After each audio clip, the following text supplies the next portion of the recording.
Yes, welcome to biology classes Sims. और आपका जो है टॉपिक जो चल रहा है वो चल रहा है लिविंग वर्ल्ड। और लिविंग वर्ल्ड में आप लोग को पहले मैं इंट्रोडक्टरी क्लास दे चुका हूँ और उसके बाद आज जो है कुछ यूनिक फीचर्स या कैरेक्टरिस्टिक्स ऑफ लाइफ के बारे में आपको बताने जा रहा हूँ। डेफिनेशन में लाइफ के बारे में और उसके कुछ जो इम्पोर्टेंट पॉइंट्स थे वो मैं आपको ऑलरेडी बता चुका हूँ पहले वाली वीडियो में, आप उसमें जाकर के चेक कर सकते हैं। तो आप कुछ डिटेलिंग करते हैं, आप देख लीजिए आपके सामने। कैरेक्टरिस्टिक्स ऑफ लाइफ के बारे में अगर देखें तो ऑब्वियस सी बात है, आप लोग सभी लोग जानते हैं कि जो लिविंग ऑर्गेनिज्म होते हैं उनके अंदर लाइफ होती है। और जो लिविंग ऑर्गेनिज्म होंगे उनके अंदर ये सारे के सारे जो 6 पॉइंट्स है वो यहाँ पर जो लिखे गए हैं वो उनके अंदर दिखाई देंगे, इसलिए वो लिविंग है। ठीक है ना, तो ये पॉइंट आपको याद रखना है। तो now let's start. The first point is organisation. तो ऑर्गेनाइजेशन में अगर आप देखें तो क्या है, living organism are composed of cells and tissues. तो ये पॉइंट आपको समझना है कि जो भी लिविंग ऑर्गेनिज्म है, चाहे वो यूनिसेलुलर हो या मल्टीसेलुलर हो, तो वो सारे के सारे सेल से बने हुए हैं। अगर सिंगल यूनिसेलुलर है तो सिंगल सेल का बना है, और अगर मल्टी सेलुलर है तो वहां पर मैनी सेल्स हो जाएंगे।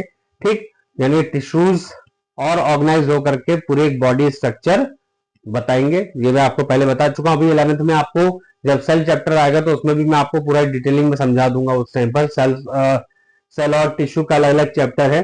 ठीक है, तो ये बात याद रखनी है कि हर एक लिविंग ऑर्गेनिज्म जो है वो सेल्स यानी कि कोशिकाओं से और टिश्यू ऊतकों से मिलकर के बने हुए हैं।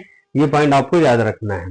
ठीक, तो यही ऑर्गेनाइजेशन है। ऑर्गेनाइजेशन का मतलब होता है समूह। तो एक के बाद एक जब सेल्स आपस में जुड़ेंगे तो टिश्यूज बना देंगे, और फिर टिश्यू से आपका क्या बनेगा, ऑर्गन, ऑर्गन से ऑर्गन सिस्टम, और फिर ऑर्गन सिस्टम जो है कंप्लीट एक बॉडी स्ट्रक्चर को बनाकर तैयार करती है, जैसे मैं आपके सामने खड़ा हुआ हूँ।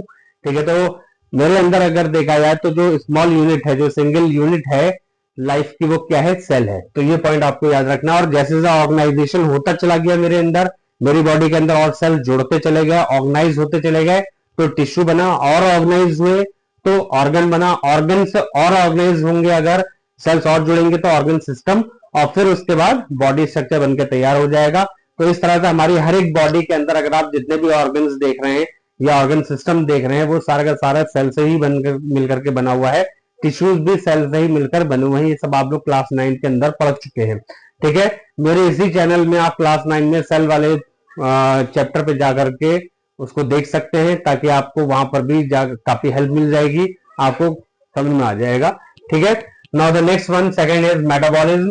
तो living organism undergo chemical reactions to sustain life. तो यानी कि यहाँ पर क्या हो रहा है, केमिकल रिएक्शंस हो रही हैं। मेटाबॉलिज्म में एक्चुअल में आपको मैंने मतलब ये समझाना चाह रहा हूं कि जो मेटाबॉलिज्म होती है वो दो तरह की होती है, एनाबॉलिज्म और कैटाबॉलिज्म। ठीक है ना, तो ये भी जैसे एनाबॉलिक एक्टिविटी और मेटाबॉलिक एक्टिविटी। ठीक मैं ये सब आपको इसलिए बता रहा हूं ताकि आपको याद आए। आप लोग ने कहीं ना कहीं ये सब क्लास 9 10th में भी पढ़ रखा है, 11th क्लास के बच्चों। ठीक है, तो जितने भी लिविंग ऑर्गेनिज्म हैं उनके अंदर बायोकेमिकल रिएक्शंस होती हैं। बायोकेमिकल रिएक्शंस में अगर आप बात कर लें तो रेस्पिरेशन है, आपका डाइजेशन है। ठीक है, और कहीं ना कहीं आपके जितने भी एक्टिविटीज आपके बॉडी के अंदर हो रही हैं, ठीक है, वो सारी एक्टिविटीज बायोकेमिकल रिएक्शन को शो करती हैं। कुछ बड़े मॉलिक्यूल छोटों में टूटते हैं, सिंपलर में कन्वर्ट होते हैं, और कुछ सिंपलर मॉलिक्यूल्स लार्ज मॉलिक्यूल्स में कन्वर्ट होते हैं। तो जो यहाँ पर बड़े से छोटा बन रहा है उसे हम बोलेंगे कैटाबॉलिक या कैटाबॉलिज्म। ठीक है, और यहाँ पर अगर छोटे से बड़ा बन रहा है तो वह एनाबॉलिज्म हो गया। ठीक है, जैसे फैटी एसिड से फैट का बनना, ठीक, ये एनाबॉलिज्म हो गया।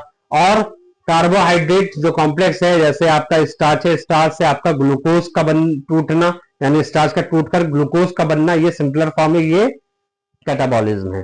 ठीक, तो ये चीज आपको याद रखनी है। ये दोनों के दोनों रिएक्शन जो मतलब टाइप्स हैं, ये टाइप्स किसके हैं, मेटाबॉलिज्म के। तो हर एक लिविंग ऑर्गेनिज्म को सस्टेन करने के लिए, जीवित रहने के लिए मेटाबॉलिज्म या मेटाबॉलिक एक्टिविटी शो करनी ही चाहिए। अगर मेटाबॉलिक एक्टिविटी उसके अंदर नहीं है तो वो सस्टेन नहीं कर सकता फर्दर, उसके अंदर फिर लाइफ कंटिन्यू नहीं रह सकती।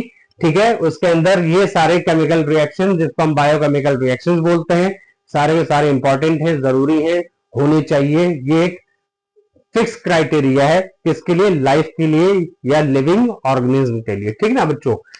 अब आ जाओ नेक्स्ट होम्योस्टेसिस के बारे में। होम्योस्टेसिस आप लोग 10th क्लास में भी पढ़ चुके हैं, ठीक है। तो होम्योस्टेसिस में होता क्या है कि लिविंग ऑर्गेनिज्म मेंटेन ए स्टेबल इंटरनल एनवायरनमेंट, ठीक है ना बेटा।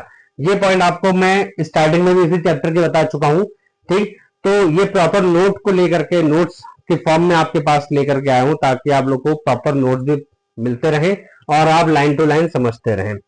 तो होम्योस्टेसिस में अगर देखें तो यहाँ पर क्या मेंटेन हो रहा है आपका एनवायरमेंट। एनवायरमेंट यानी कि जो बॉडी टेम्परेचर होता है इंटरनल, जैसे कि मैं पहले भी बता चुका हूँ 37 डिग्री सेल्सियस जो होता है वो हमारा बॉडी टेम्परेचर होता है, जो कि मेंटेन होता है किसके थ्रू बेटा, हमारी बॉडी की, किससे, होम्योस्टेसिस प्रोसेस से, ठीक ना। तो ये हमारी बॉडी की खासियत है, चाहे बाहर कितनी भी सर्दी गर्मी बरसात पड़ जाए लेकिन हमारी बॉडी यूनिफॉर्मली एक ही टेम्परेचर शो करेगी and that is 37 degree Celsius. तो ये हमारी बॉडी की खासियत होती है, ठीक है। तो ये पॉइंट आपको समझ में आ जाना चाहिए, ठीक है। टेम्परेचर आपको याद है, मुझे लिखने की जरूरत नहीं है, आप लोग नॉर्मली देखते ही है कि 37 डिग्री सेल्सियस बॉडी टेम्परेचर हमारा होता है। तो होप ये आपको समझ में आ गया होगा। Now the fourth point is growth and development. तो living organism grow, develop and reproduce. तो यहाँ पर यह भी बहुत जरूरी है कि जो भी लिविंग ऑर्गेनिज्म होंगे, जो जीवित होंगे, जीवित जीव होंगे, उनके अंदर क्या देखने को मिलेगा आपको, वो मिलेगा ग्रोथ एंड डेवलपमेंट, यानी कि उनकी बढ़ोतरी भी हो रही है, ठीक है, और साथ ही साथ उनका डेवलपमेंट भी हो रहा है। अब जैसे सेल्स होते हैं वो पहले ग्रो करेंगे, बढ़ेंगे, उसके बाद उनके अंदर मैच्योरिटी आएगी, डेवलपमेंट फर्दर होगा और उसके बाद फिर वो क्या होगा, डिवाइड होना शुरू हो जाएंगे, यानी कि मल्टीप्लीकेशन स्टार्ट हो जाएगा। इस वजह से क्या होगा, उनके अंदर ग्रोथ और डेवलपमेंट जो है वो आ रहा है। ये भी एक यूनिक फीचर है किसका, लिविंग ऑर्गेनिज्म का या लाइफ का कह सकते हैं, ठीक है बच्चों। तो ये भी आपको समझ में आ गया होगा। अच्छा, फिर रेस्पॉन्स टू स्टिमुलाई, ये भी मैंने आपको पहले लेक्चर में काफी खुल करके समझाने की कोशिश करी थी। इसको हम कॉन्शियसनेस से बिल्कुल जोड़ सकते हैं, क्योंकि अगर आप कॉन्शियस हैं तभी आपको ये सारी चीजें पता लगेंगी, तभी आपको स्टिमुलाई का रेस्पॉन्स देना आना मतलब आएगा, ठीक है। जैसे गर्म जगह पे आप नहीं जाएंगे, बॉडी आपकी फौरन एकदम से रेस्पॉन्ड करेगी। आपको कोई गर्म चीज टच हो जाएगी, फौरन आप क्या करेंगे, रिफ्लेक्स एक्शन आपके हाथ में हो जाएगा, मतलब एकदम से आप अपना हाथ हटा लेंगे। कोई पिन आपकी चुभा दी जाएगी तो वहां से आप फौरन हटेंगे, ठीक। तो ये सब क्या है, ये सब आपका रेस्पॉन्स टू स्टिमुलाई है।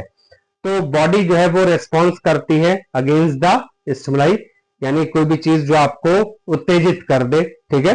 तो ये पॉइंट आपको भी याद होना चाहिए, यानी कॉन्शियसनेस, कॉन्शियसनेस जरूरी है, ठीक है। आप खतरे का आभास महसूस कर लेते हैं, ये भी कॉन्शियसनेस में आ गया। आप अगर कोई चीज टच कर दिया जाए, कोई चीज हल्की सी लगने वाली हो या टच हो रही हो, तो आप फौरन उस पर एक्शन का रिएक्शन भी करते हैं। तो ये सब चीजें कॉन्शियसनेस में है, ठीक ना। ये सिर्फ लिविंग ऑर्गेनिज्म की ही खासियत है, ये इनकी क्या है, विशेषताएं हैं, किसकी, लाइफ की या लिविंग ऑर्गेनिज्म की। ये हो गया। Now the fifth one is, ये भी मैंने आपको बता दिया। Now the last is what, evolution, ठीक है। अच्छा, एक चीज यहाँ पर जैसे मैंने आपको बताया था अभी, इवोल्यूशन के बारे में मैं अभी बता रहा हूँ, जैसे आपको ये मैंने लिख दिया है ताकि आप इसको समझ लें, ठीक है। इंटरनल और एक्सटर्नल स्टिमुलाई, तो ये चीज तो मैं आपको समझा ही चुका हूं, लेकिन फिर भी इवोल्यूशन से पहले मैं थोड़ा सा ये समझा दूं। इंटरनल और एक्सटर्नल स्टिमुलाई, एक्सटर्नल तो आपको मैंने बता ही दिया, जो भी आपका बाहर का, जो भी आपके बॉडी के बाहर का हो गया, ठीक है। इंटरनल में अगर देखें तो यहां पर बहुत अच्छा एग्जाम्पल है आपके सामने। जैसे मान लीजिए कि आपके सांस आप ले रहे हैं, ठीक है, बाई चांस कोई पॉलन ग्रेन या डस्ट पार्टिकल आपके नाक के अंदर चला गया, तो फौरन आपके अंदर क्या होगा, स्नीजिंग आ जाएगी, यानी आप फौरन छींक जाएंगे। तो ये भी क्या है, जो पॉलन ग्रेन से डस्ट पार्टिकल आपके अंदर जा रहे हैं वो चले गए अंदर, जाने के बाद ही तो रेस्पॉन्स क्रिएट हुआ ना। तो ये इंटरनल है आपका, ठीक। अभी जो मैं एग्जांपल बता रहा था एनवायरमेंट को लेकर के, बाहर के जो भी टचिंग वचिंग ये सब चीजें मैं आपको बता रहा था, ये सब एक्सटर्नल थे। लेकिन स्नीजिंग का जो मैटर आता है या कफिंग का जो मैटर आता है, यानी खांसने का, ये जब कोई चीज आपकी बॉडी के अंदर जाती है तो उसके अगेंस्ट में रिएक्शन होता है जब आप वो खांसते हैं या छींकते हैं, ठीक। तो वो पार्टिकल को बाहर निकालना, यानी कि ये भी क्या हो गया बेटा, ये आपका हो गया रेस्पॉन्स टू इंटरनल स्टिमुलाई, ठीक है, मतलब अंदर जो चीज जा रही है। और कुछ जगहों पे ये भी कह सकते हो कि जैसे आपकी बॉडी के अंदर कोई भी एंटीजन चला जाए तो एंटीबॉडीज रिएक्शन करती हैं, ठीक है, तो रिएक्टिविटी आपको दिखाई देती है, वहां पर रेडनेस स्वेलिंग आ जाती है, तो ये भी क्या हो गया, इंटरनल स्टिमुलाई। जाहिर सी बात है, जो अंदर जाने के बाद आपको स्टिमुलेट कर रहा है, आपको मतलब आपकी मतलब हाइपर सेंसिटिविटी क्रिएट कर रही है। तो ये सब चीजें बहुत मतलब ये ऊपर की थोड़ी लेवल की है, जो मैं अक्सर बच्चों को, जैसे अंडर ग्रेजुएट होगा या ग्रेजुएट स्टूडेंट्स को जो पढ़ाया जाता है उस लेवल तक की बात है, लेकिन मैंने सिंपल वे में आपको समझाने की कोशिश करी, तो अभी आप यहीं तक ही समझे। Now the evolution, living organism evolve over time through genetic variation and natural selection. तो ये पॉइंट आपके लिए ये भी इंपॉर्टेंट है, क्यों, क्योंकि जो भी लिविंग होगा उसके अंदर इवोल्यूशन होगा, वक्त के हिसाब से या समय के अनुरूप अपने आप को ढालना, ये पॉइंट आपको समझ में आ जानी चाहिए, ठीक है। सर्वाइवल फॉर द फिटेस्ट, ये भी आपने पढ़ा है, ठीक, सर्वाइवल फॉर द फिटेस्ट। तो वही चीज आ गई कि जो भी लिविंग ऑर्गेनिज्म होगा वो अपने आप को टाइम के हिसाब से जेनेटिकली क्या करेगा, अपने आप को मॉडिफाई करेगा, अपने आप को ढालेगा, ताकि वो क्या हो सके, सरवाइव कर सके, और उनका नेचुरल सिलेक्शन भी होगा। जो वीक होंगे वो विलुप्त हो जाएंगे, खत्म हो जाएंगे, वैनिश हो जाएंगे, मर जाएंगे, लेकिन जो स्ट्रांग होगा दैट विल सरवाइव फर्दर, ठीक है, उनकी मतलब जनरेशन भी कंटिन्यू रहेंगी, लेकिन जो वीक होंगे उनकी खत्म हो जाएगी। इसके बारे में डिटेल स्टडी आपको बताया जाएगा क्लास 12 के अंदर, ठीक है, लेकिन फिलहाल अभी आपको इतना ही समझाना चाह रहा हूं कि अगर जीन्स आपके स्ट्रांग हैं तो आपका इवोल्यूशन आगे तक चलता रहेगा। बाकी जो कुदरतन है, अगर देखा जाए नेचुरली, जो स्ट्रांग जीन्स के होंगे, जो अपने आप को अडेप्ट कर लेंगे किसके अंदर, एनवायरमेंट में, चाहे वो कितना भी खतरनाक एनवायरमेंट हो या एडवर्स एनवायरमेंट हो, अगर वो अपने आप को अडेप्ट कर सकते हैं उस एनवायरमेंट में तो वो सरवाइव कर जाएंगे। तो वो ये एक तरह से इवोल्यूशन हो गया, यानी कि उत्पत्ति हो गई किसकी, हायर ब्रीड्स की।